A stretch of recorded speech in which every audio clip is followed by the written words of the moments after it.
Hello everyone, फिर से अपन लोग 10th क्लास और 9th क्लास के लिए हिंदी मीडियम का जो अपनी कुछ दिनों पहले जो अपनी क्लास हुई थी उसको अपन आगे बढ़ा करके आगे चलने के लिए हम फिर से एक बार तैयार होके आए हैं। तो अपना जो टॉपिक चल रहा था, कैसे हैं सब लोग? आप सबसे पहले सभी लोग जो मैंने पिछले वीडियो के अंदर मैंने जो सारी बातें करी थी, जो सारी हमने बातें करी थी, उन सभी बातों के बारे में आप लोगों को पहले तो थोड़ा पढ़ना था, पढ़ने के बाद उनको प्रैक्टिस करना था। ये मैंने काम दिया था, जाते समय मैंने आपको ये काम दिया था कि आपको क्या करना है, प्रैक्टिस करना है। लेकिन मैं आशा करता हूँ कि आपने प्रैक्टिस की होगी, क्योंकि एक आशा ही की जा सकती है कि भी हम लोग आपको देख नहीं पा रहे ज़्यादा, तो आशा करते हैं कि आप लोगों ने प्रैक्टिस की होगी। और अगर आप प्रैक्टिस करते हैं, क्योंकि अपना भला कौन नहीं चाहता, तो आप अपना भला चाहते हैं तो आपने प्रैक्टिस की होगी। आप इंटेलिजेंट बनना चाहते तो आपने प्रैक्टिस की होगी, और मैं आशा करता हूं कि आपने प्रैक्टिस की है। ये मुझे इतना विश्वास है मेरे बच्चों पे, मेरे अपने स्टूडेंट्स के ऊपर इतना विश्वास है मुझे कि उन्होंने श्योर टू श्योर इसको क्या किया होगा, कंप्लीट किया होगा। तो अब आगे बढ़ते हैं इसी के अंदर। तो हमारा टॉपिक था, जैसा कि आपके पास में लिखा हुआ बोर्ड के ऊपर, अपना टेंस का टॉपिक चल रहा था। और टेंस के अंदर अपन ने जब बात की थी last day before some time I told you about tense sir, what is meaning of tense, how many types of tense and which types of works we can use in tense, in every tense. हमने ये सारी बातें कर ली थी। तो हमारा जो real message चल रहा था वो था प्रेजेंट इंडेफिनिट। कौन सा चल रहा था? Present indefinite. और प्रेजेंट इंडेफिनिट टेंस के अंदर भी अपन काफ़ी हद तक आगे आ चुके थे, और प्रेजेंट इंडेफिनिट की हमारी ये बात हो गई थी कि सर अगर प्रेजेंट इंडेफिनिट टेंस का यूज करना, if you want to use present indefinite tense then you should write V1 plus S और ES या do does plus V1 in the sentence. I told you, मैंने आपको बताया था। मैंने आपको क्या बताया कि अगर आप लोग क्या चल रहा मैटर, सबसे पहले आप हेडिंग डाल दे उसका, present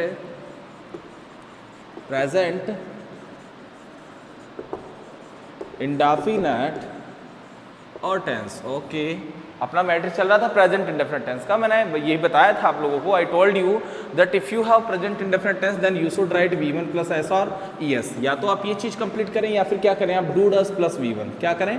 do does plus V1। तो ये सब चीज़ें मैंने आपको कंप्लीट कर दी थी। इसके साथ मैंने ये भी बता दिया था कि how do we use V1 plus S और ES, एंड आपको कैसे तो V1 ऐसे इसका यूज करना है और कैसे आपको डू डस प्लस V1 का प्रयोग करना है। आई टोल्ड इसके फॉर्मूलाज वगैरह मैंने सारे कंप्लीट कर लिए थे।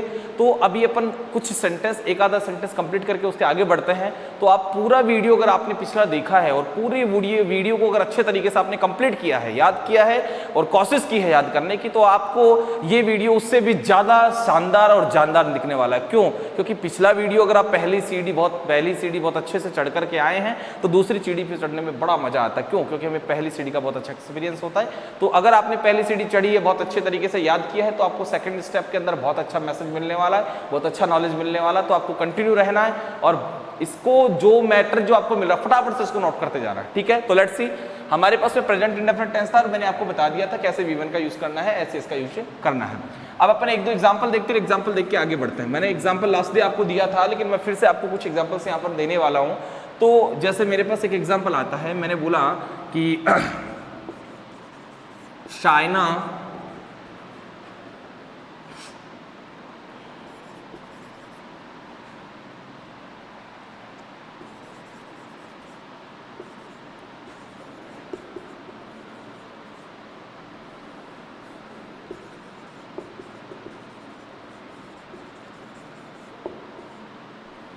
ओके, हमारा एग्जाम्पल क्या है, चेक करिएगा। एग्जाम्पल है हमारा क्या कि Saina space her lunch on time Delhi. Okay, Saina space her lunch on time Delhi, ये हमारे पास एग्जाम्पल आया है। तो फर्स्ट ऑफ ऑल अपन को ये चेक करना है कि सर हमारा सेंटेंस कौन सा टेंस का है। तो we can identify properly in this sentence because of हमारे पास में एक ऐसा वर्ड हमारे पास में मेंशन किया हुआ है, एक ऐसा वर्ड दिया गया है जिससे हम आइडेंटिफाई कर सकते हैं इसको प्रॉपर तरीके से कि सर ये जो टेंस है हमारा, ये सेंटेंस जो है इसको कौन टेंस में अपन रख सकते हैं। वो टेंस है हमारा प्रेजेंट इंडेफिनिट, क्योंकि हमारे पास क्या आ रहा है, डेली आ रहा है। और जब भी हमारे पास डेली आता है तो हम आइडेंटिफाई कर सकते हैं कि हमारा सेंटेंस कौन सा टेंस का है, प्रेजेंट के इंडेफिनिट का। और हमें ये भी पता है, जैसा लिखा हुआ कि प्रेजेंट इंडेफिनिट में हम किसका यूज करते हैं, V1 प्लस S और ES का, या फिर किसका प्रयोग करते हैं, डू डस प्लस V1 का। अब आपको बैक जोन में जाना पड़ेगा और ये चेक करना पड़ेगा कि आपका जो सेंटेंस था क्या, आपका जो मैंने कल बताया था कि आपके पास में जो V1 के साथ SES तो कब यूज करना है और डू डस और V1 का प्रयोग आपको कब करना है। तो मैंने आपको बता दिया था कि अफर्मेटिव जो फॉर्मूला होता है, affirmative case of present indefinite tense, you should write there V1 plus S और ES. If you have an affirmative sentence of present indefinite tense, you should write there V1 plus S और ES. आपको वहां पर क्या लगाना था, V1 plus S और ES affirmative में। बात अगर नेगेटिव की, इंट्रोगेटिव की नेगेटिव की बात करें तो वहां पर मैंने आपको बताया था कि वहां पर या तो आपके पास में do does not plus V1 आएगा या आपके पास में डू डज प्लस V1 आएगा। अब आपको चेक करना आपका सेंटेंस क्या है, अफर्मेटिव है, नेगेटिव है, इंट्रोगेटिव नेगेटिव है। तो सबसे पहले मैं बता दूं कि आपके पास सेंटेंस में क्या आ रहा है, नोट आ रहा है। तो नोट आ रहा तो ऑब्वियस है कि आपका सेंटेंस कौन सा टेंस का है, प्रेजेंट इंडेफिनिट का नेगेटिव केस है। क्यों? क्योंकि सर डेली आ रहा है, डेली के बाद में साथ में वर्ब पे नोट और V1 आ रही है। तो यहाँ पर हमारे को अब क्या भरना है, V1 एस तो हमारे पास में आ नहीं सकता, तो हमारे पास क्या आने वाला है, डू डज प्लस V1 और साथ में नोट तो आएगा। तो आपके पास में यहाँ पर डू आएगा, डज आएगा। पहले चेक करिएगा do does will come according to subject. आपको मैंने बताया लास्ट डे कि डू डज कैसे आता है। तो डू डज का मतलब होता है सिंगुलर और प्लूरल, ये अकॉर्डिंग टू सब्जेक्ट आता है, सब्जेक्ट के अनुसार आता है। सब्जेक्ट कौन है, साइना। अभी साइना हमारे पास में सब्जेक्ट है, तो साइना सिंगुलर है, प्लूरल है, सर से सिंगुलर है। और सिंगुलर के लिए यहाँ पर हम किसका यूज करने वाले हैं, डज का। Okay, because does is singular verb in present indefinite tense and do is plural verb in present indefinite tense. Are you sure? अब डज आए तो आपको नोट लगाना होता है। नोट कहाँ लगाते हैं, आफ्टर हेल्पिंग वर्ब। तो सर यहाँ पर हेल्पिंग वर्ब के बाद में नोट आ गया। और जब भी हमारे पास में डू डज सेंटेंस में आता है तब हमारे पास सेंटेंस में केवल किसका यूज करना होता है, V1 का। हमारे को V1 के साथ एस और यस का यूज नहीं करना होता है। तो हमारे पास में ये आपके पास क्या हो गया, V1 का प्रयोग हो गया। हमारा सेंटेंस फिर से एक बार कंप्लीट हो गया। एक और सेंटेंस देख लेते हैं, उसके बाद आगे बढ़ते हैं। अगला सेंटेंस है जैसे my teacher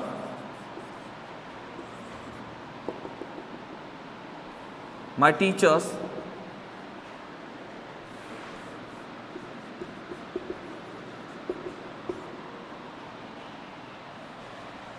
never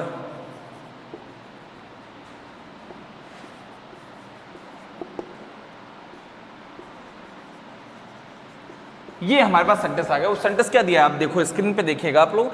my teachers never space ally, my teachers never space ally, ये हमारे पास आ गया।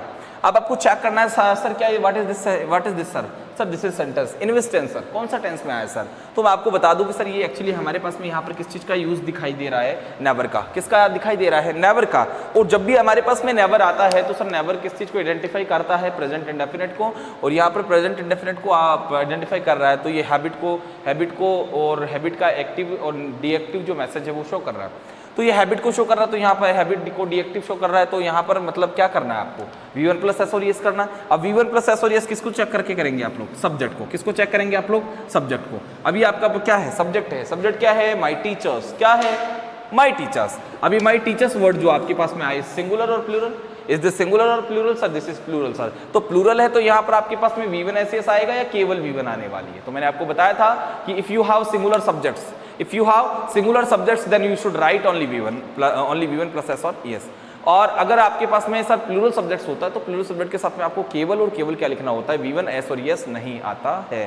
तो आपका सब्जेक्ट प्लूरल है तो आपके पास सिंगुलर प्लूरल की वजह से आपका जो वर्ब है ये केवल सिंगल तरीके से आने वाला है, ना यहाँ पर कोई S आएगा ना यहाँ पर कोई ES आने वाला। ये हमारा मैटर हो गया किसका, सिंपल तरीके से अपन को कंटिन्यू करने के लिए। ओके, अब बात करते हैं सर कि ये तो पता चल गया कि sir what is present indefinite tense, कहाँ प्रेजेंट आता है, मतलब कैसा प्रेजेंट होता है, प्रेजेंट में क्या करना होता है, क्या हेल्पिंग वर्ब होती है, क्या मैन वर्ब होती है, क्या हमारे पास में वहाँ पर मैसेज आता है, किस तरीके से हमारे को फिल करना होता है, क्या ये V1 एस होता है, क्या कब ऐसा आता है, कब ये ऐसा आता है, कब डू डज किस V1 का प्रयोग करते हैं। ये सब चीज़ें हमने कंप्लीट कर ली है।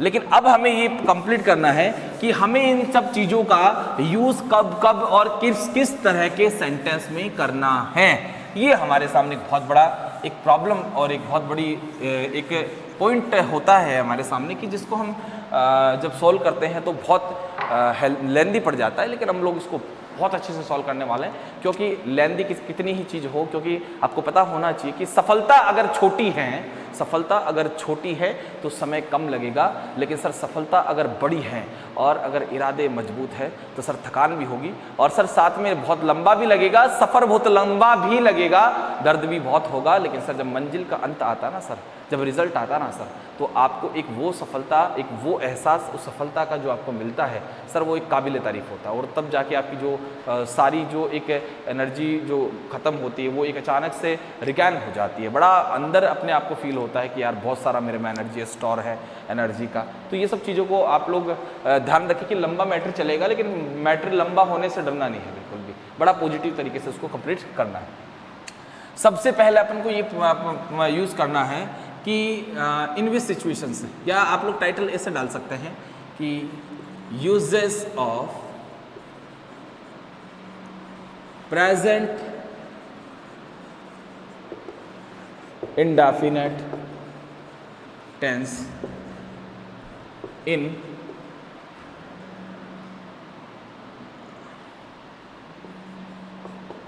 lots of situations. Okay, uses of present indefinite tense in lots of situations. Okay, काफ़ी सारी स्थितियों में हमारे को क्या करना है, प्रेजेंट इंडेफिनिट का प्रयोग करना होता है। जो स्थितियाँ कौन कौन सी होती है, उन सभी स्थितियों की, परिस्थितियों की, उन सभी मैटर्स की हम बात करेंगे अपन स्टेप बाय स्टेप। आप बिल्कुल स्टे रहिएगा और कंप्लीट तरीके से आप इसको देखिएगा, ठीक है। ऐसा नहीं हमने एक दो रूल पढ़ लिया और छोड़ दिया, ऐसे आप लोग इंटेलिजेंट नहीं बन सकते हैं। तो अपना सबसे पहला जो मैटर आता है यूज़ के अंदर, तो सबसे नंबर 1 पे आता है कि सर प्रेजेंट इंडेफिनिट का यूज़ हम लोग कहाँ करना है, हमारे को चाहिए। तो सबसे पहला होता है कि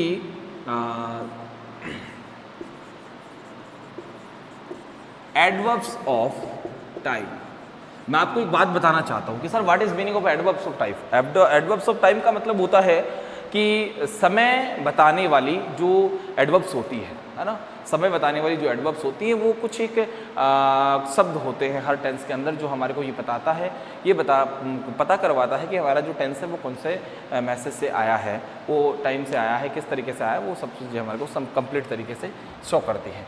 तो एडवर्ब्स ऑफ टाइम का मतलब अगर हिंदी में बात करें तो इनको बोलते हैं समय सूचक शब्द। क्या बोलते हैं? समय सूचक शब्द। ओके, समय सूचक शब्द जो हमारे पास में होते हैं, एक्चुअली ये हर टेंस में हमारे पास में आते हैं, तो इनको आइडेंटिफाई करना हमारे को जरूरी होता है। तो प्रेजेंट इंडेफिनिट के अंदर कौन कौन से ये एडवर्ब्स होती है। अगर ये एडवर्ब्स जो मैं लिखने वाला हूँ बोर्ड के ऊपर आपके सामने, अगर ये एडवर्ब आपके पास में सेंटेंस में कहीं पर भी आती है, तो आप ये ध्यान रखिएगा कि वो जो आपका सेंटेंस है वो कौन सा टेंस से रिलेट करता है, जो सेंटेंस है आपका, वो जो मैसेज है वो किस चीज़ से रिलेट कर रहा है, प्रेजेंट के इंडेफिनिट से। अगर आपके पास में ये जो वर्ड्स मैं लिखने जा रहा हूँ वो अगर आए हैं तो ध्यान रखें। लेट्स सी, देखें आप लोग।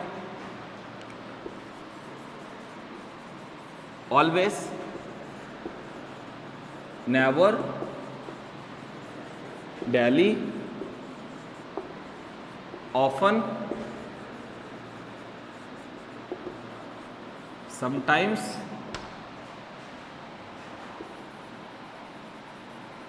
यूजुअली और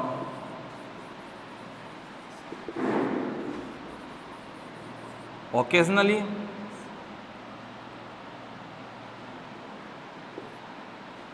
और on plus days time, days name,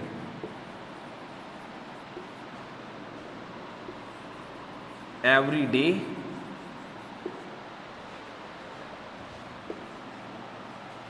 every night, every morning,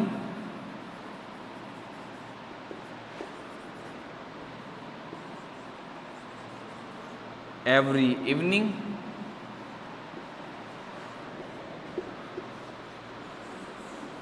every night, sorry every night आ गया शायद, every month, every year,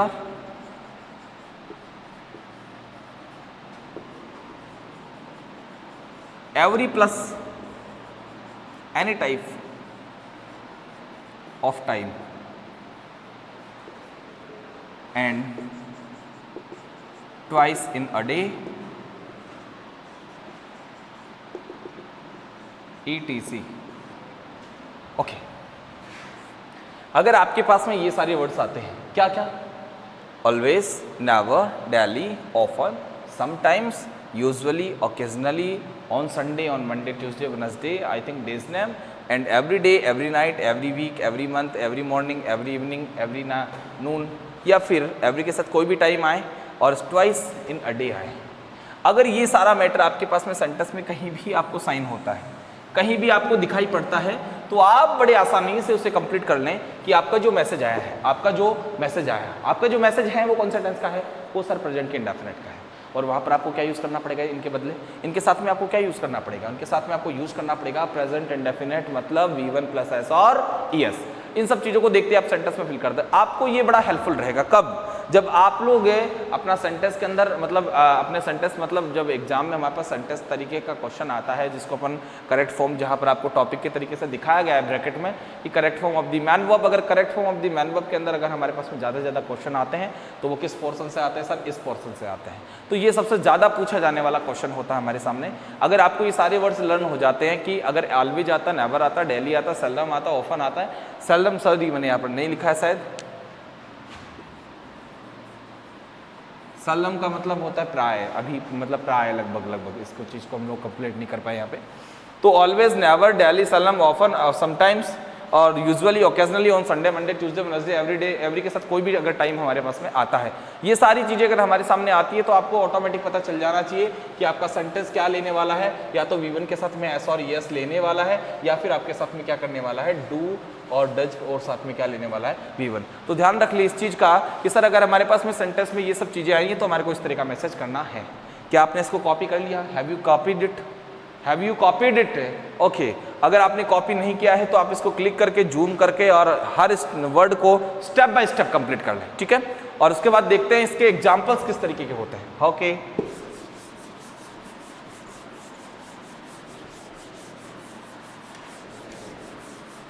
अच्छा, तो ये सारे वर्ड्स जो मैंने आपको दिए हैं इनको फटाफट से अभी एक बार रिपीट कर लो जब तक कि मैं सेंटेंस बताता हूं। रिपीट रिपीट रिपीट क्विकली, बहुत जल्दी से।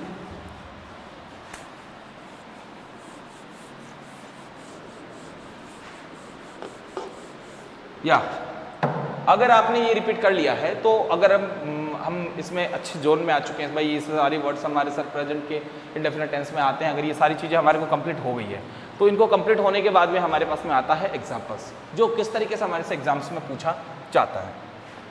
ओके, एग्जाम्पल्स देखिएगा आप लोग। मैंने एग्जाम्पल दिया, सबसे पहला एग्जाम्पल आपके पास में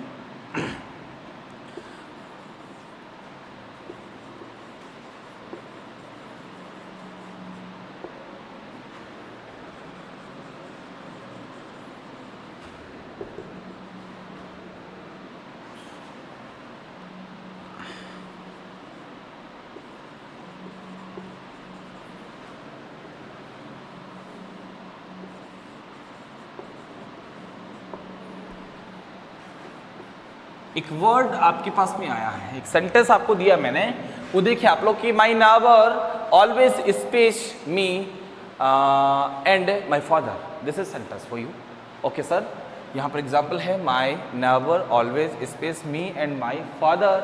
मैं जानना चाहता हूँ, आप अभी ये ना सोचें कि सर हम प्रेजेंट इंडेफिनिट पढ़ रहे हैं, बस आपको ये सोचना है कि हमारे को करेक्ट फॉर्म का एक एग्जाम्पल समझाया जा रहा है, उसको देखना है, हमें कंप्लीट करना है कि हमारा सेंटेंस हमसे क्या चाहता है, हमें क्या भरवाना चाहता है, हमसे क्या पूछना चाहता है, हमें क्या मतलब क्या नीड है उसको, हमारी उसको नीड है इसकी वर्ब की, लेकिन वर्ब की नीड कब पूरी होगी, जब आप इसका सिस्टम कंप्लीट कर सकेंगे।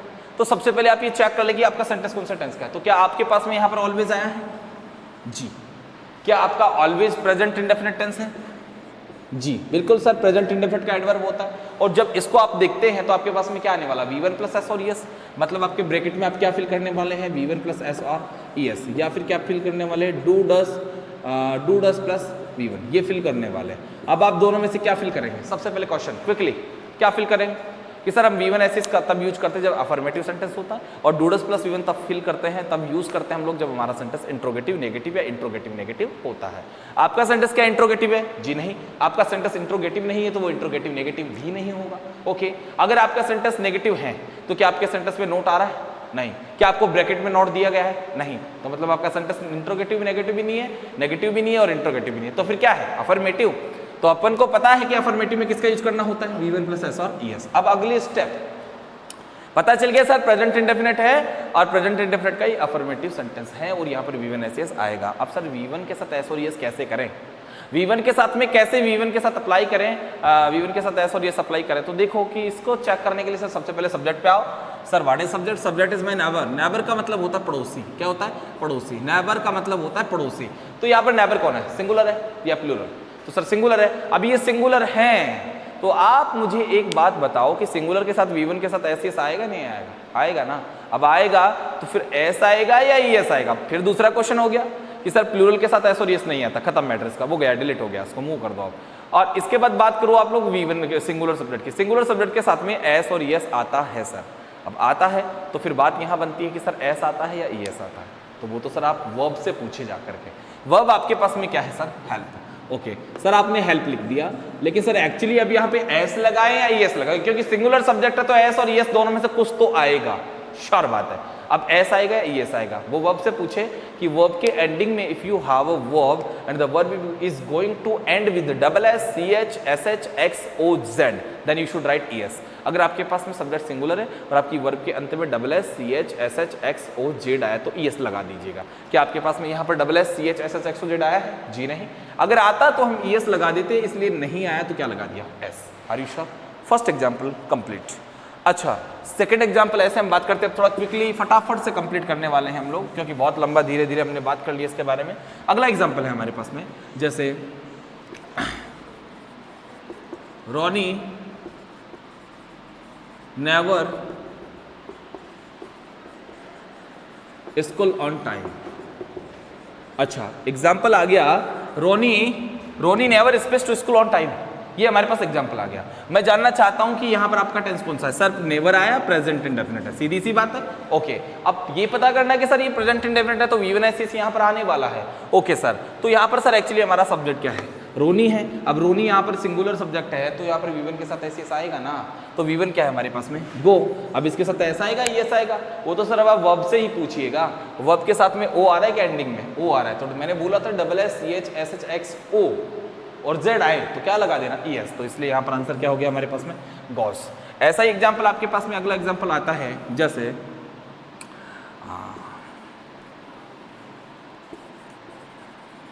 मैनी बेबीज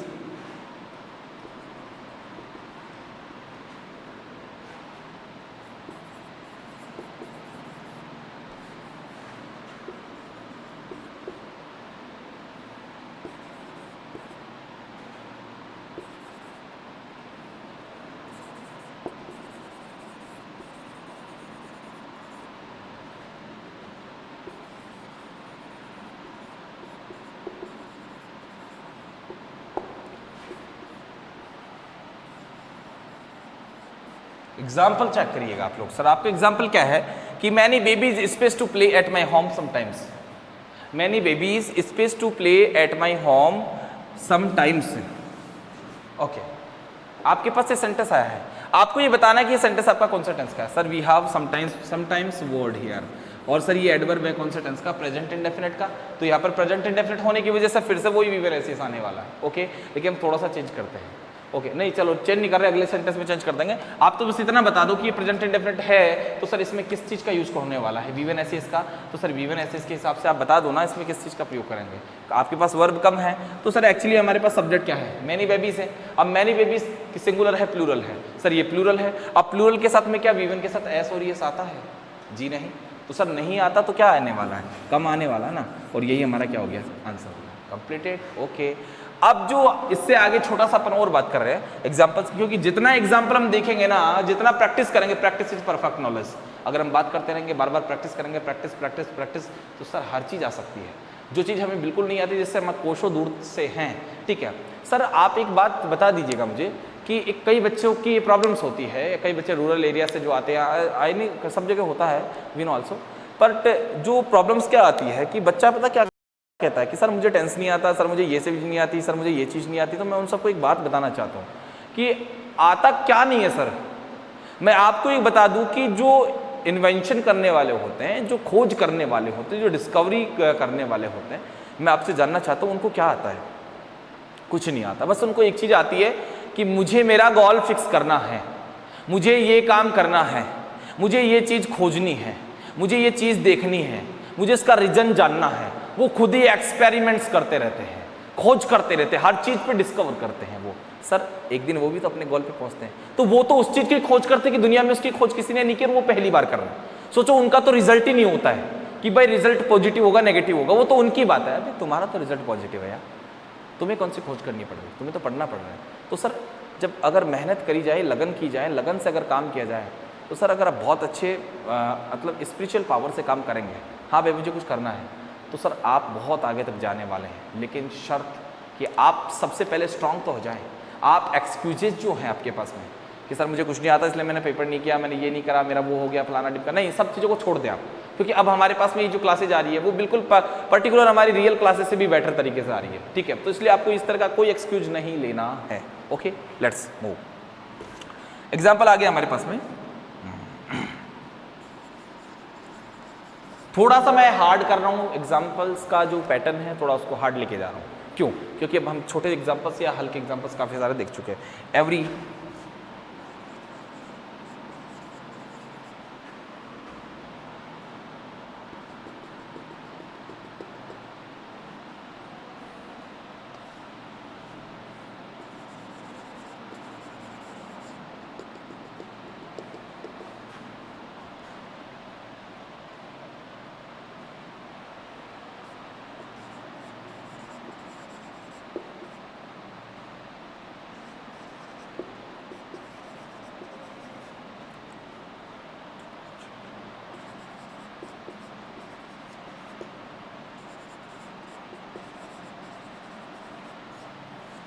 इस बार मैं थोड़ा सा कंफ्यूज करने वाला हूँ आप लोगों को, क्योंकि इंग्लिश का मामला ना सर थोड़ा कंफ्यूज तो करना जरूरी है, क्योंकि कंफ्यूज नहीं होंगे तो फिर क्वेश्चन कहाँ से आएगा, क्वेश्चन नहीं आएगा तो सीखेंगे किससे।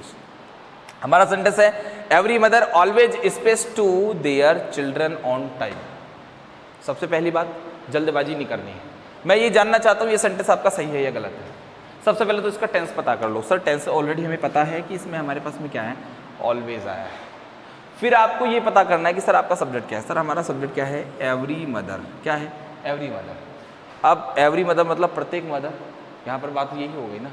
तो मैं आपको ये बताना चाहता हूँ एवरी मदर यहाँ पर सब्जेक्ट है, तो यहाँ पर मदर एक है, एक से ज़्यादा है, एक है, एक से ज़्यादा है, तो सर ये तो कंसल्ट नहीं कर सकते, ये कंफर्म भी नहीं कर सकते।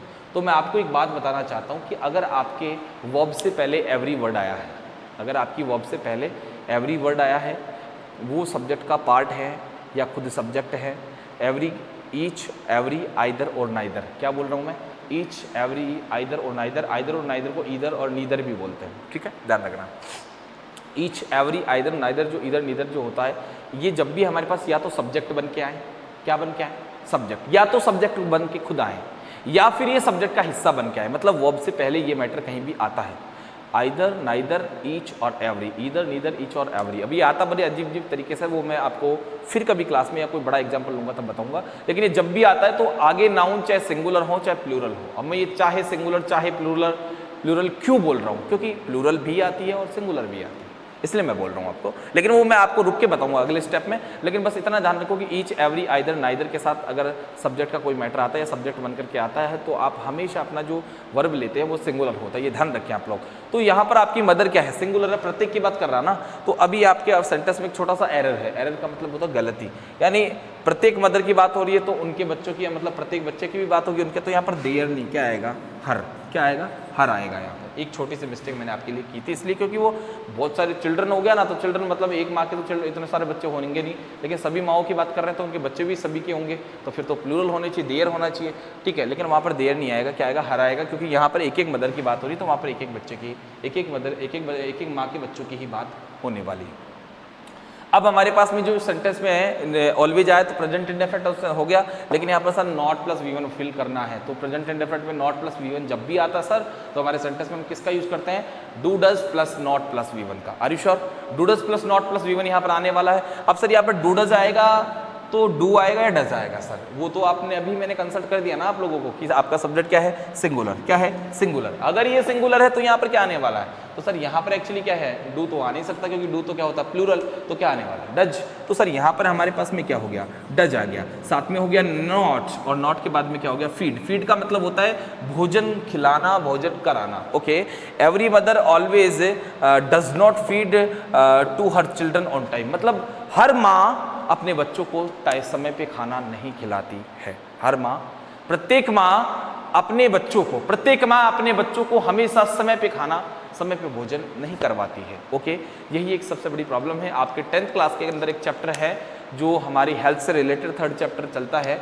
अब वो कोरोना के चलते हमारे सिलेबस में रहेगा नहीं रहेगा उसका तो पता नहीं है, लेकिन मैं आपको बता देता हूँ कि उसके अंदर हमारे को ये पॉजिटिव हेल्थ के बारे में बताया हुआ है। तो पॉजिटिव हेल्थ के अंदर ये बताया हुआ है कि हम जो खाना खाते हैं ना, तो हम जो खाना खाते हैं हमारे को ज़बरदस्ती भूख नहीं है, माँ क्या करती है, नहीं बेटा शाम का टाइम है खाना खाई, ठीक है, तो वो वाला मिस सिस्टम हमारे बॉडी के अंदर सिस्टम गलत कर देता है।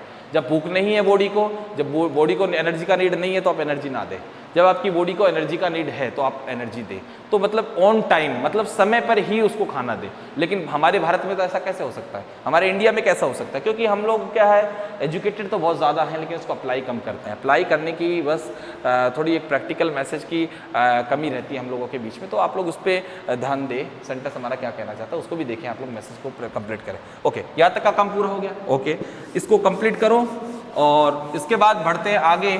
और आगे बढ़ने के लिए हमारे पास में दूसरे रूल का मतलब सेकंड रूल का नीड होता है। पता चल गया sir, if we have always, daily, never, sometimes, every day, every night, every week, every month etcetera, this type of word if we have in a sentence, अगर हमारे पास इस तरह का सेंटेंस हमारे पास आता तो वी1 ऐसी और डूडस प्लस नॉट प्लस वी1 अप्लाई कर देंगे। Are you sure? Finish. Next one, second rule होता है हमारे पास में। सेकंड रूल का मतलब है, एक छोटी सी बात मैं बताना भूल गया तुम लोगों को, एक बार उसको भी सुन लें आप लोग, कि आपके पास में कभी कभार कई टीचर्स जो लोग होते हैं हम लोगों के पास में, वो क्या करते हैं कि सर ऑलवेज पास्ट में भी आता है और ये नेवर जो होता है प्रेजेंट परफेक्ट में भी आता है, ऑफन भी प्रेजेंट परफेक्ट में आता है, और ऑलवेज आए ये प्रेजेंट इंडेफिनेट में अभी आता है, पास्ट इंडेफिनेट में, या फिर प्रेजेंट परफेक्ट में, इन सब में आता है, अलग अलग जगह पे आता है। तो आप उन चीज़ों से दूर रहें फिलहाल, क्योंकि आपका सिलेबस का जो मैसेज है इतना बड़ा नहीं है, और अगर होगा तो मैं ज़रूर आपको बताऊंगा, क्योंकि जहाँ पर भी ज़रूरत पड़ेगी आपकी क्या नीड है, क्योंकि हम खाने पीने के मैसेज को छोड़ने के बाद में आपकी लाइफ जो पहली दूसरी क्लास से शुरू होती है, वहाँ से लेकर के आपकी लाइफ के अंदर कौन सी जगह क्या इंपॉर्टेंस है, किस चीज़ का इंपॉर्टेंट है, कि मतलब क्या चीज़ इंपॉर्टेंट है आपकी लाइफ में, किस स्टेज पे क्या चाहिए आपको, वो हमसे बेहतर मतलब कोई नहीं जानता है, और हमसे बेहतर कोई नहीं जानता। तो ऑब्वियस है कि आपकी क्या नीड है, आपके 100 नंबर कैसे हैं, उसकी नीड के लिए हम जो कर सकते हैं वो हम करेंगे। तो आपको डरने की आवश्यकता नहीं, कोई टीचर बताएं तो उसके बारे में ज़्यादा नहीं सोचना, आते हैं, मैं ये बता रहा हूँ, लेकिन वो कैसे आते कब आते वो एक अलग चीज़ है, ठीक है, उसको बाद में डिस्कस करेंगे। नंबर सेकंड पे बात करता है UNIVERSALTRUTH,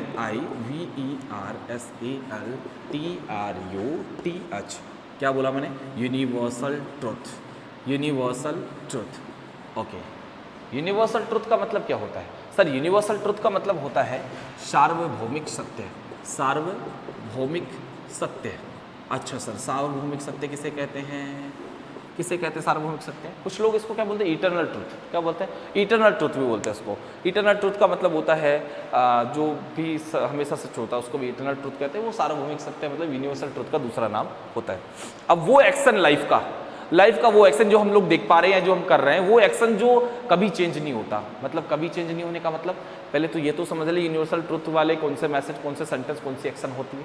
तो सबसे पहले ये देख लो कि यूनिवर्सल ट्रुथ का मतलब ये मैसेज ये होता है सर कि एक ऐसा कार्य, ठीक है, जो प्रेजेंट, पास्ट और फ्यूचर, एक ऐसा कार्य जो प्रेजेंट, पास्ट और फ्यूचर तीनों तरीके से सेम चलता है, उसमें कभी कोई बदलाव नहीं होता, उसमें कभी कोई बदलाव हम कर भी ना सकते हैं, उसमें कोई बदलाव नहीं होता। उस सारे एक्शंस को हम किस नाम से जानते हैं, universal truth actions. Okay, universal truth actions जो होती है हमारे पास में वो कौन कौन सी होती है, किस तरीके से हम उनके लिए बात करते हैं, वो बात करते हैं आप लोग सब एग्जाम्पल के तरीके से आप देखिएगा। और ये सारा मैसेज किस में आता है, प्रेजेंट इंडेफिनिट, क्योंकि मैं बात कर रहे हैं, आपको पता है कि भाई प्रेजेंट इंडेफिनिट पढ़ रहे तो ऑब्वियस हम उसी की बात करेंगे ना, तो ये भी प्रेजेंट इंडेफिनिट टेंस में आता है। मैं एग्जाम्पल आपको देता हूँ, जैसे मैंने आपको एक छोटा सा एग्जाम्पल दिया कि the sun in the east, okay. एक और एग्जांपल इसी के साथ, वैसे तो मैं एक साथ भी दे सकता हूं उसको, लेकिन भाई अभी इतनी जल्दबाजी नहीं करनी, चलो एक साथ ले लो, समझ जाना। And in the west, option आपके पास में RISE, राइस, और SET, सेट। ओके, अब आपको ये बताना है कि आपका सेंटेंस कौन सा है। सर आपका सेंटेंस क्या यूनिवर्सल है, कैसे पता सर? एक वह काम जो प्रेजेंट, पास्ट और फ्यूचर तीनों में कभी नहीं बदलता। क्या सूर्य पूर्व में उगता है? जी सर। क्या सूर्य पश्चिम में छिपता है? ये भी बात तो सही है। अब मैं ये जानना चाहता हूँ, मैं ये पूछना चाहता हूँ, क्या पास्ट में ये काम ऐसे ही होता था? श्योर, हाँ या ना? हाँ ना? तो ये पास्ट में ऐसे ही होता था, क्या प्रेजेंट में भी ऐसे ही होता है? जी सर। और क्या पास्ट में फ्यूचर में भी ऐसे ही होगा? जी सर। तो प्रेजेंट पास्ट और फ्यूचर में सेम चल रहा है ना, तो वो काम जो प्रेजेंट पास्ट और फ्यूचर मतलब तीनों काल में इक्वल चलते हैं, एक ही सिचुएशन में रहते हैं, कभी उनका कोई बदलाव नहीं होता, उनको हमेशा यूनिवर्सल ट्रुथ के नाम से जाना जाता है और यूनिवर्सल ट्रुथ हमेशा प्रेजेंट इंडेफिनिट टेंस में आते हैं। यही इस रूल की पहचान होती है कि जो काम हमेशा इक्वल रहता है, जिसमें कोई बदलाव नहीं होता, उसका प्रोसेस एक ही तरीके से होता है, उसको हम क्या कहते हैं? यूनिवर्सल कहते हैं। और जो यूनिवर्सल होता है वो हमारा कौन सा टेंस होता है? Present indefinite. वहां पर वी1 प्लस एस और एस का प्रयोग करना होता है। ओके, तो अब यहाँ पर राइज आ रहा है और एक क्या आ रहा है? सेट आ रहा है। अब आपको बता रहा है कि वही वी1 एस लगाना है हम लोगों को। तो आप मुझे बताओ कि राइस को आप यहाँ पे बनना चाहते हैं, RIS, ये आपने राइस फिल कर दिया। ओके, इसके साथ ऐसा आएगा, ये ऐसा आएगा। सर वो तो सब्जेक्ट से कंसल्ट करेंगे ना अपन लोग। सर सब्जेक्ट कौन है? द सन इज सिंगुलर और प्लूरल? सन, सूर्य एक है, एक से ज्यादा है? सर एक है, तो एक के साथ में ऐसे आता है ना, तो आता है एक के साथ में, तो बताओ मुझे ऐसा आएगा या ये ऐसा आएगा? सर ये तो तब आता है जब हमारे पास में SS, CH, SH, XOZ आया है। क्या आया है? नहीं ना, तो फिर क्या आएगा? एस। कंप्लीट हो गया। दूसरा, ये सूर्य तो है, ये जो सन ही है ना, यही तो उगने का काम करता है और यही छिपने का। तो छिपने का काम भी कौन कर रहा है? द सन, तो सूर्य कर रहा है। तो यहाँ पे बताइएगा मुझे, जो छिपने का काम करने वाला वो भी तो सिंगुलर ही है ना, तो वो सिंगुलर है, तो वहां पर भी ऐसा और ये आएगा। श्योर। अब वहां पर ऐसा आएगा, ये ऐसा आएगा, फिर से वर्ब से कंसल्ट कर लो। सर सेट, SET, ये तो लिख दिया, आप एस आएगा नहीं आएगा, वो तो सर आप वर्ब से कंसल्ट करिएगा। तो सिंगुलर सब्जेक्ट के साथ ऐसे आता है सर, वर्ब के एंडिंग में SS, CH, SH, XOZ नहीं आया, और अगर आता तो ES लगा देते, नहीं आया इसलिए क्या लगा दिया? एस। Are you sure? तो ये यूनिवर्सल ट्रुथ हमारा हो गया क्या, कि सर सूर्य पूर्व में उगता है और पश्चिम में छिपता है। सर ये रेगुलर एक्शन है, ये लाइफ का पास्ट में, लाइफ का प्रेजेंट में और लाइफ के फ्यूचर में हमेशा कभी बदल नहीं सकता, ना आप इसे बदल सकते हैं, ठीक है। और जिसको बदल नहीं सकते और जो बदलता नहीं है उसे आप क्या कहते हैं? Universal. Okay sure, next one. Okay, मैंने दिया जैसे बर्ड्स,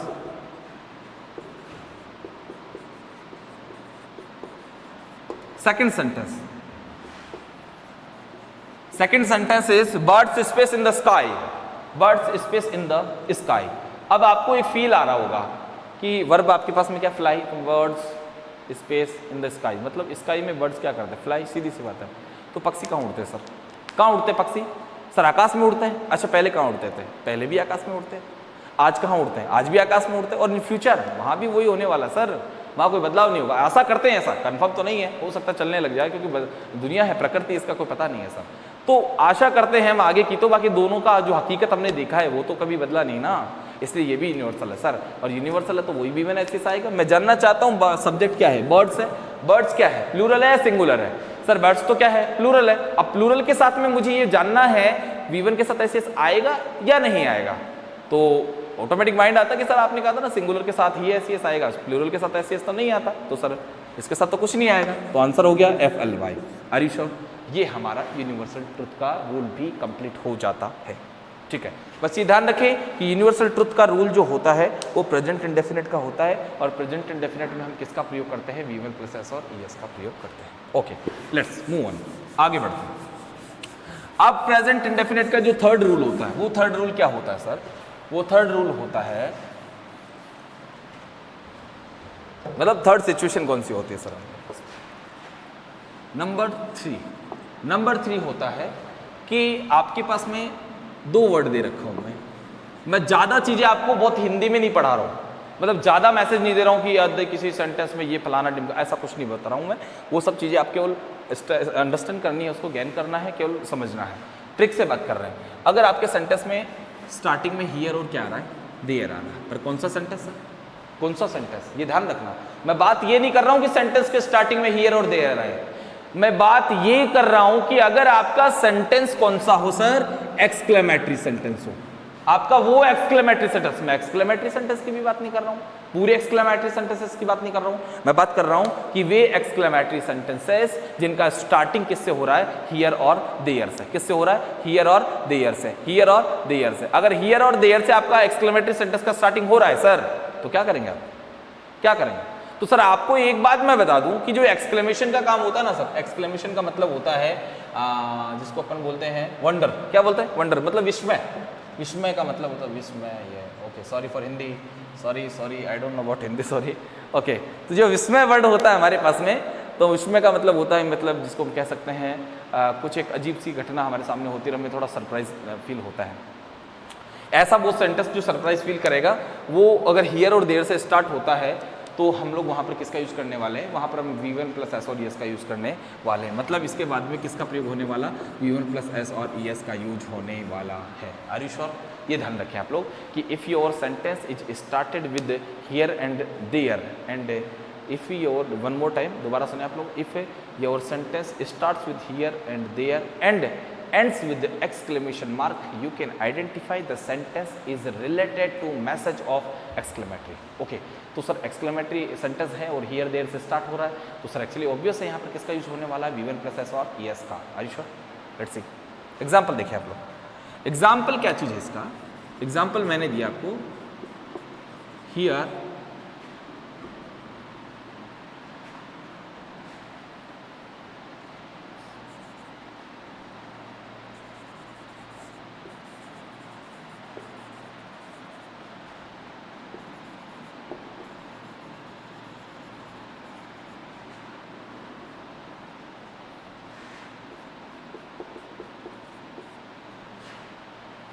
समवन साइड, कोई व्यक्ति है जिसने मुझे कहा एक बहुत सी टूटी फूटी सी झोपड़ी है। ठीक है, एग्जाम्पल मैं बता रहा हूँ। एक व्यक्ति है और ये जो व्यक्ति है आपके पास में,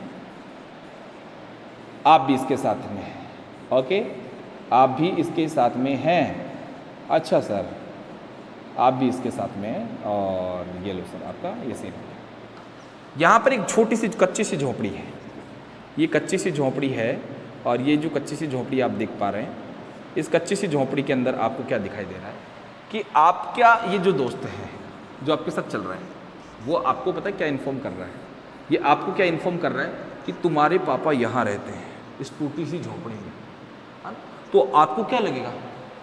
यहाँ मेरे पापा रहते हैं, बड़ा अजीब लगेगा। इसमें मेरे पापा रहते हैं, यहाँ रहते हैं मेरे पापा, और वो भी कब? गर्मी में। क्या गर्मी में मेरे पापा यहाँ रहते हैं? बड़ा ही हमारे को एक वंडरस फील होता है, मतलब एक आश्चर्य होता है। तो ऐसी सिचुएशन में जब हमारे पास में एक्सक्लेमेशन आता है और सेंटेंस हमारा किससे स्टार्ट होता है? हियर से या देयर से, जैसा कि आप बोर्ड पे देख पा रहे हैं। तो सर इस चीज़ को कंप्लीट करने के लिए हम किसका यूज़ करते हैं? V1 प्लस एस और ES का। तो सर यहाँ पर क्या आने वाला है? V1 SES।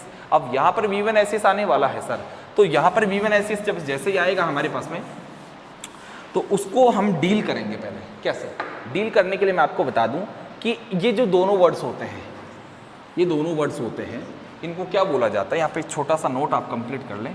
नोट ये है आपका कि हियर एंड देयर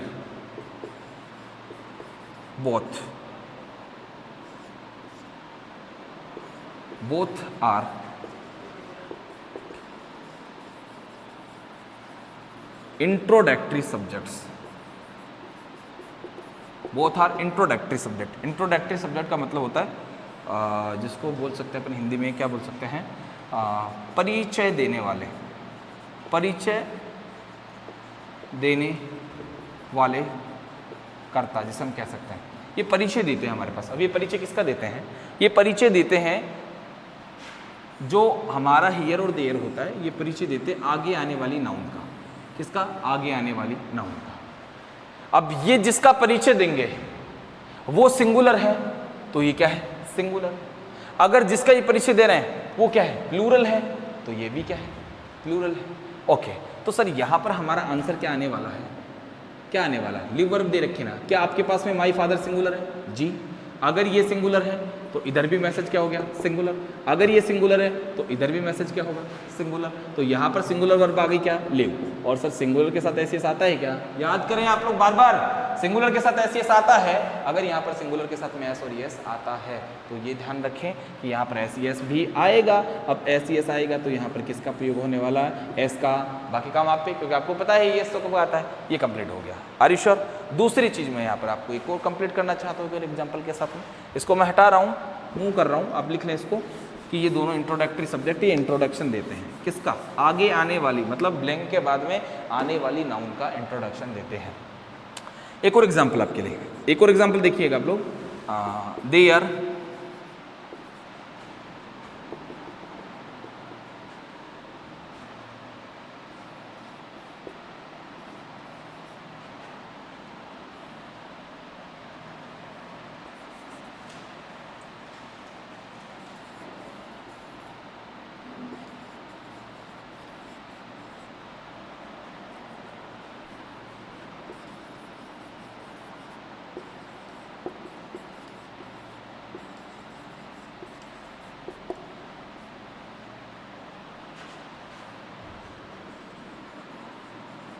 आपके पास सेंटेंस आ गया, there space lots of bad boys in the night. अब वर्ब आपके पास में क्या है, कम। आपको पता चला कि आपका सेंटेंस किससे स्टार्ट हो रहा है, देयर से। क्या आपको ये भी चेक करना है कि आपका सेंटेंस का एंडिंग को एक्सक्लेमेशन मार्क से हो रहा है? जी सर, मतलब श्योर मैटर है कि हियर और देयर से शुरू होने वाला एक्सक्लेमेटरी सेंटेंस प्रेजेंट इंडेफिनिट में आता है। अब यहाँ पर प्रेजेंट इंडेफिनिट लाना है, मतलब V1 के साथ में क्या लिखना है, एस और ES ऐड करना है। लेकिन वो तो सब्जेक्ट कंसल्ट करेगा ना। सर हियर देयर यहाँ पर क्या है, इंट्रोडक्टरी सब्जेक्ट है। अगर ये इंट्रोडक्टरी सब्जेक्ट है तो सर ये इंट्रोडक्शन किसका दे रहा है, सर ये लॉट्स ऑफ बैड बॉयज का इंट्रोडक्शन दे रहा है। अब मैं जानना चाहता हूँ ये लॉट्स ऑफ बैड बॉयज का जो इंट्रोडक्शन दे रहा है, ये इस नाउन का इंट्रोड्यूस कर रहा है, तो आप मुझे बताइए ये सिंगुलर है या प्लूरल है? ये क्या है सर, ये प्लूरल है सर। अगर ये प्लूरल तो ये भी क्या है, प्लूरल। ओके, अगर ये प्लूरल तो ये भी क्या है, प्लूरल। ऐसे मैंने बताया ये सिंगुलर तो ये सिंगुलर, और ये सिंगुलर तो ये सिंगुलर। ऐसे ये प्लूरल तो ये प्लूरल, और ये प्लूरल तो ये प्लूरल। अब यहाँ पर वर्ब क्या आने वाली है, प्लूरल। तो यहाँ पर सर आंसर में एस और यस आएगा, नहीं आएगा वर्ब के साथ? नहीं आएगा, क्योंकि प्लूरल सब्जेक्ट है, इसलिए सर हमारा आंसर क्या हो गया, कम हो गया। Are you sure? ये हमारा अगला मैसेज कंप्लीट हो गया। अगला मैसेज हमारा ये क्या था इसका, कि सर अगर कोई भी सेंटेंस हमारे पास में हियर और देयर से स्टार्ट होता है और उसका एंडिंग क्वेश्चन एक्सक्लेमेशन मार्क के साथ में होता है, तो हम पता कर सकते हैं कि वो सेंटेंस जो हमारा होता है वो कौन सा टेंस से रिलेट करता है, प्रेजेंट के इंडेफिनिट से। और प्रेजेंट इंडेफिनिट से जब वो रिलेट करता है तो सर हमारा जो मैसेज होता है वो हो जाता है फुल्ली कंप्लीट प्रेजेंट इंडेफिनिट से। वहाँ पर हम V1 + S और ES का प्रयोग कर देते हैं। Okay, next one.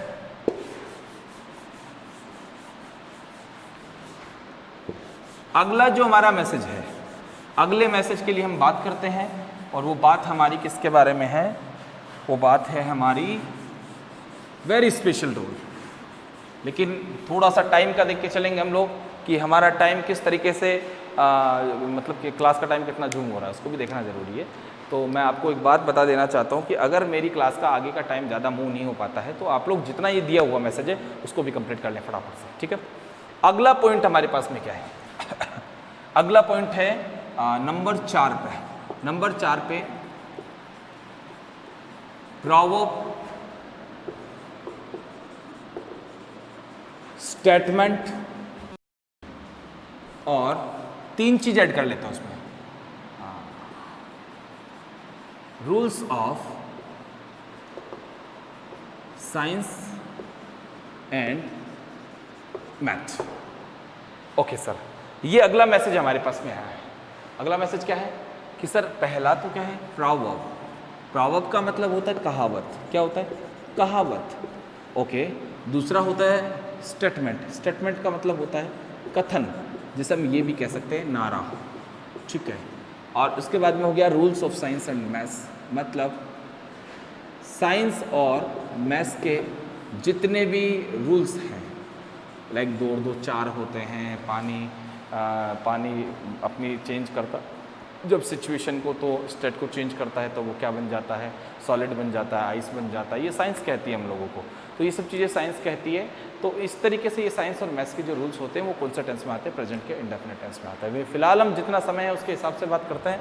ये सारा मैसेज किस में आता है, प्रेजेंट इंडेफिनिट में। हम बात करते हैं किसका, प्रॉवर्ब का। एक छोटा सा एग्जाम्पल देखिए, आज अपन यहीं पर इसको स्टॉप करेंगे, बाकी मैटर को हम कल कंटिन्यू करेंगे। पहला एग्जाम्पल जो हमारे पास में है वो चेक करें आप लोग। जैसे मैंने बोला कि ऑनेस्टी बेस्ट।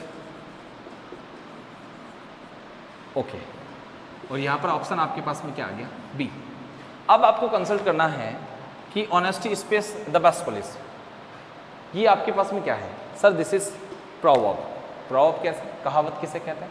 कहावत का मतलब वे सारी चीज़ें जो हमारे को प्राचीन काल से सिर्फ कही जा रही है, कुछ समझाने के लिए कही जा रही है, बट उनका कोई ऑनर नहीं है। जैसे किसी ने कहा, किसी एक व्यक्ति था उसने ये कहा था, गांधी जी ने ये कहा था, सुभाष चंद्र बोस ने ये कहा था, नेल्सन मंडेला ने ये कहा था, या किसी ने भी जो हमारे पास में डिसअपियर है या फिर अभी बहुत लेजेंड है या सेलिब्रिटीज़ जो हैं उन्होंने ये कहा था, उनकी बात को हम फॉलो कर रहे हैं, तो वो तो हमारे पास में क्या हो जाता है? स्टेटमेंट। क्या हो जाता है? स्टेटमेंट, या फिर उसको क्या कह देते हैं? नारा। लेकिन कोई ऐसी बात जो बहुत लंबे समय से चली आ रही है, कही जा रही है, पर ये पता नहीं कि किसने कहा, तो सर ऐसे में मैसेज जो हमारा होता है वो कौन सा होता है? प्रोवर्ब का। कौन सा होता है? प्रोवर्ब का। और ये दोनों ही चीज़ें कौन सा टेंस में आती है? प्रेजेंट में। तो ये मैंने लिखा कि honesty is the best policy, मतलब ईमानदारी बहुत अच्छा गुण होता है। ईमानदारी बहुत अच्छा गुण होता है ऐसा मैंने बोला है, तो मैं आपसे यही जानना चाहता हूँ कि ईमानदारी बहुत अच्छा गुण है, ये मैंने बोल तो दिया, पर मैं ये जानना चाहता हूँ, या क्या आपको कही जाती है बात? जी। बार बार कही जाती है? जी। आपके पिता को भी कही गई? जी। आपके दादा को भी कही गई? जी। मतलब प्राचीन काल से कही जा रही है, जैसे जैसे जनरेशन चेंज होती जा रही है वैसे वैसे कही जा रही है। तो मतलब ये क्या है? प्रोवर्ब है। अब ये प्रोवर्ब है तो सर इसको क्या चीज़ सॉल्व करें? इसका मतलब प्रेजेंट इंडेफिनिट होगा यहाँ पे। अब प्रेजेंट इंडेफिनिट यहाँ पर मैसेज क्या आया हमारे पास में? बी। यहीं से थोड़ा दिक्कत करता है। अब यहाँ पर हमारे पास में बी जो होता है ये एक मैन वर्ब का ओनली ग्रुप नेम है। क्या नाम है? Group name. ग्रुप नेम का मतलब इसमें तो आती है वर्ब, ये ना वर्ब नहीं है, ठीक है। फिलहाल तो इसकी V1 क्या होगी, V2 क्या होगी, V3 क्या होगी, V4 क्या होगी और V5 क्या होगी, ठीक है। ओके, तो इसकी V1 तो होती है इज, एम, आर। इसकी V2 होती है वॉस और वर। इसकी V3 क्या होती है? क्या? बीन। इसकी V5 क्या होती है? बींग। सॉरी V4 क्या होती है? बींग। V3 और V4 एंड V5 क्या होती है? To be. क्या होती है? To be. तो सर बी का V1 होता है इजमार, बी का V2 होता है वाजवर, बी का V3 होता है बीन, बी का V4 होता है बींग और बी का V5 जो होता है वो होता है to be. Are you sure? आपको यहाँ पे क्या करना था सर? प्रेजेंट इंडेफिनिट है ना, तो V1 एसेस करना पड़ेगा, मतलब V1 लाना पड़ेगा। तो सर V1 क्या है आपके पास? ये रही। अब ये V1 है, ये V1 हो गई ना, तो बी की V1 ये है, तो आपको यहाँ पर इजमार लाना पड़ेगा। तो आर तो किसके साथ में आता है? प्लूरल। एम किसके साथ में आता है? आई के साथ में। अब बचा इज, तो ये सिंगुलर के साथ में आता है। ऑनेस्टी हमारे पास क्या है? सिंगुलर है। क्यों सिंगुलर है वो बाद में बताऊंगा, लेकिन फिलहाल यहाँ पर हमारे को किसका यूज़ करना है? इसका। ओके, तो यहीं पे हम इस चीज़ को एंड कर रहे हैं। आगे हमारे पास में लिमिट नहीं है वीडियो का, तो ज़्यादा बड़ा नहीं बना सकते हैं। अगले वीडियो में मिलते हैं, इसके आगे यही सब कंटिन्यू करेंगे। तो आपको वीडियो को रेगुलर देखते रहना है, साथ ही में इसको लाइक सब्सक्राइब अपने सभी दोस्तों तक पहुंचाते रहना। इस चीज़ का फ़ायदा नहीं है हम लोगों को, भाई हम लोग लाइक सब्सक्राइब के लिए काम नहीं कर रहे हैं, लेकिन हम काम कर रहे हैं कि ज़्यादा से ज़्यादा बच्चा जो एक छोटे से छोटे गाँव में, एक छोटे छोटे लॉज में, ढाणी वगैरह में, या किसी भी जहाँ पर बच्चा बैठा है, वो गांव का हर बच्चा ये ना फील करें कि हम तक कोई चीज़ पहुंच नहीं पा रही, उस तक पहुंच जाए। ये चीज़ इसलिए हम लोग बना रहे हैं। तो आप सबको पहुंचाते रहें और इसी तरीके से आगे बढ़ते रहें। और इन्हीं अच्छी शुभकामनाओं के साथ ये जो वीडियो आपको मिला है उसको आप रेगुलर देखें, उसको नोट करें, लिखें, और साथ ही साथ अपनी सुरक्षा अपने हाथ में रखने के लिए करने का एक नारा जो दिया जा रहा है इस समय, तो आप लोग मास्क पहने, मास्क पहन करके ही निकले और किसी ज़रूरी काम से घर से बाहर निकले। और अगर गवर्नमेंट का अच्छा सिस्टम रहा तो बहुत जल्दी ऑफलाइन भी मिलेंगे हम लोग। इसी अच्छी भावनाओं के साथ में आज का वीडियो यहीं बंद करते हैं। Bye, see you.